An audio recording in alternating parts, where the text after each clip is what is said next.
साथियों, मैं अजय राठौर जय हिंद हिंदी क्लास में आप सभी का स्वागत करता हूं। जैसा कि मैंने पिछली वीडियो में बताया था कि संज्ञा के नाम कौन कौन से नाम होते हैं, स्थान के नाम, ठीक है, और इस तरह से वस्तुओं के नाम, ठीक, और मनुष्य या जीव के नाम, प्राणी के नाम, ठीक, इस हिसाब से मैंने बताया था। अब मैं बताना चाहता हूं कि संज्ञा के भेद कितने प्रकार के होते हैं, संज्ञा उत्पत्ति के आधार कितने प्रकार की होती है, प्रयोग के आधार पर संज्ञा कितने प्रकार की होती है। ठीक है, चलिए अब मैं संज्ञा के भेद पर चर्चा करता हूँ। वैसे संज्ञा के भेद अगर पूछे जाएं तो उत्पत्ति के आधार पर पहला बताएंगे। उत्पत्ति के आधार पर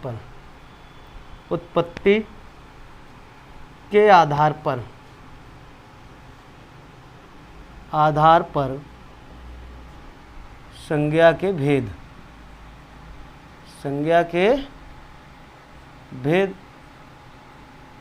उत्पत्ति के आधार पर संज्ञा के कितने भेद होते हैं? 3 भेद होते हैं। वो 3 कौन कौन से भेद होते हैं? हमने देखा है उत्पत्ति के आधार पर रूढ़, नंबर 2 यौगिक,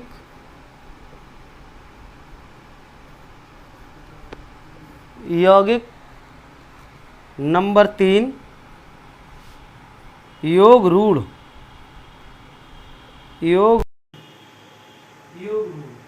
समझ रहे हैं आप? तो ये उत्पत्ति के आधार पर संज्ञा के 3 भेद बताए गए हैं।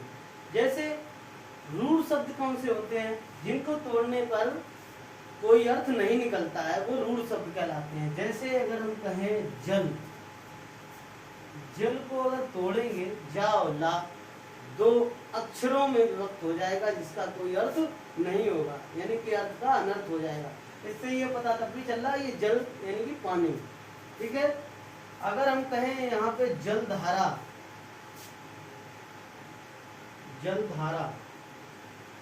अगर यहाँ कह दिया जाए जलधारा यौगिक शब्द में, यानी कि 2 अलग अलग शब्दों से मिलकर के एक नया शब्द बने और जो दोनों को तोड़ने पर दोनों का अलग अलग अर्थ निकले, तो हम क्या कहते हैं? इन्हें यौगिक शब्द कहते हैं, ठीक है। जैसे अगर हम कहेंगे इनको अलग अलग, जल का अलग हो जाएगा, धारा मतलब धारा, ठीक है, ठीक। अगर हम यहाँ कहें रूढ़ शब्द क्या कहलाते हैं? जैसे हमने कहा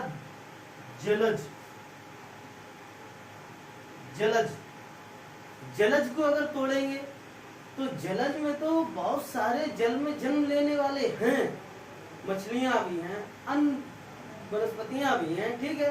लेकिन एक स्पष्ट अर्थ इसका व्यक्त होता है, जो तीसरा अर्थ होता है। जैसे हम कहते हैं, क्या कहते हैं? कमल, ठीक है। जल का मतलब होता है जल,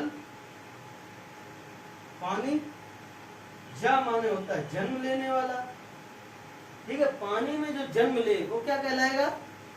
कमल कहलाएगा, ठीक है।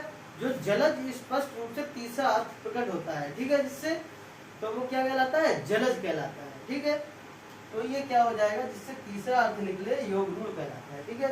ये रहे हमारे उत्पत्ति के आधार पर शब्द, ठीक है, संज्ञा। अब आते हैं प्रयोग के आधार पर संज्ञा को कितने विभक्तों में विभाजित किया गया है, कितने भागों में विभाजित किया गया है। चलिए देखते हैं प्रयोग के आधार पर संज्ञा के भेद। अगर कहा जाए प्रयोग के आधार पर संज्ञा के भेद, प्रयोग के आधार पर संज्ञा के भेद,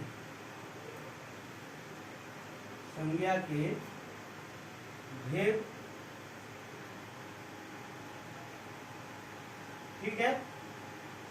कौन कौन से होंगे? 5 भेद होंगे। वैसे कहा जाए मुख्य रूप से 3 भेद हैं, ठीक है, कुल इनके 5 भेद हैं। 5 भेद वो कौन कौन से होते हैं साथियों? वही हम देखते हैं, उन पे चर्चा करते हैं अच्छी डिटेल से और ट्रिक के साथ, जो ज्यादा दिमाग लगाने की जरूरत नहीं है, सिर्फ आप देखते रहिए वीडियो को, ठीक है। जैसे हम कहें पहला व्यक्तिवाचक,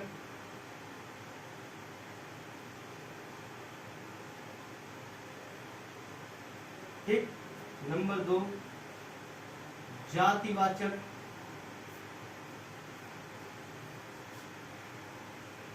ठीक है। नंबर 3 भाववाचक, भाववाचक, ठीक है। समूहवाचक,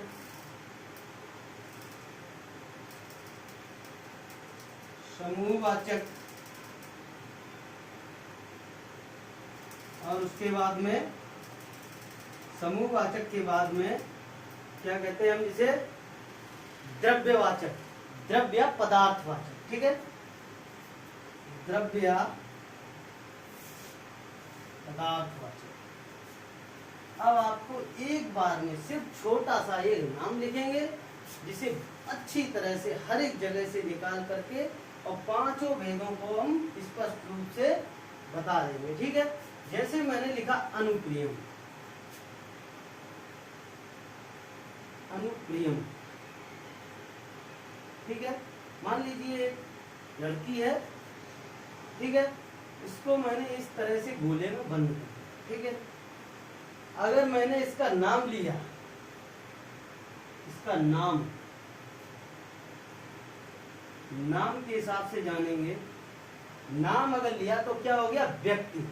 अगर मैंने कहा तुमसे कि तुम अनुप्रियम को जानते हो, कहोगे हाँ आप व्यक्तिगत रूप से जानते हैं। व्यक्तिगत रूप से हम नाम से परिचित हो, शकल से परिचित, इससे ज्यादा किसी और से परिचित नहीं है। कहते हैं हमारा व्यक्तिगत व्यवहार, ठीक है। वो आपको जानता है, हम उसको जानते हैं, ठीक है। ये क्या हो जाएगा, नाम से, नाम के आधार पर, नाम के आधार पर क्या हो जाएगा, व्यक्तिवाचक, ठीक, व्यक्तिवाचक, ये रहा, ठीक है। नंबर 1। नंबर 2 जातिवाचक। अगर हम कहें अनुप्रियम क्या है, अनुप्रियम एक मनुष्य है, मनुष्य जाति का है, तो इससे क्या स्पष्ट हो गया, ये एक जातिवाचक भी है, ठीक है। जातिवाचक, ठीक है, मनुष्य,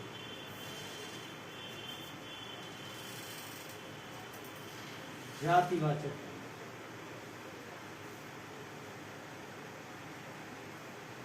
ठीक। अब इसके बाद में अगर पूछा जाए, अगर अनुप्रियम है, ये इसके अंदर कोई भाव भी होंगे, विचार भी होंगे, अलग अलग विचारधाराएं भी होंगी इसकी, ठीक है।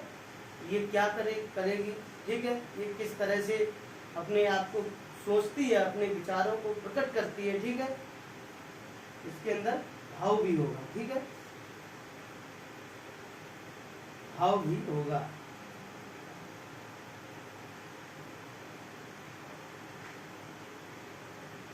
ठीक है। तो क्या हो जाएगा, भाववाचक, भाववाचक,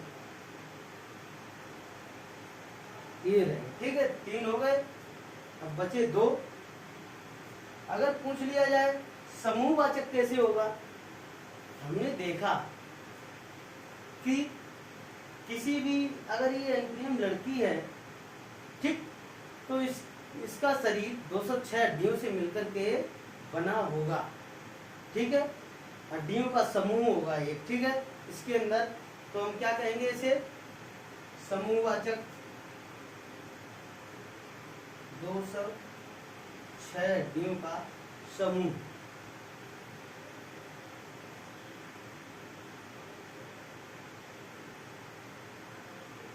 हड्डियों का समूह, ठीक है।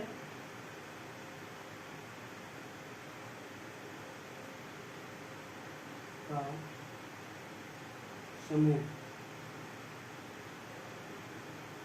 ठीक है। तो क्या हो जाएगा, समूहवाचक,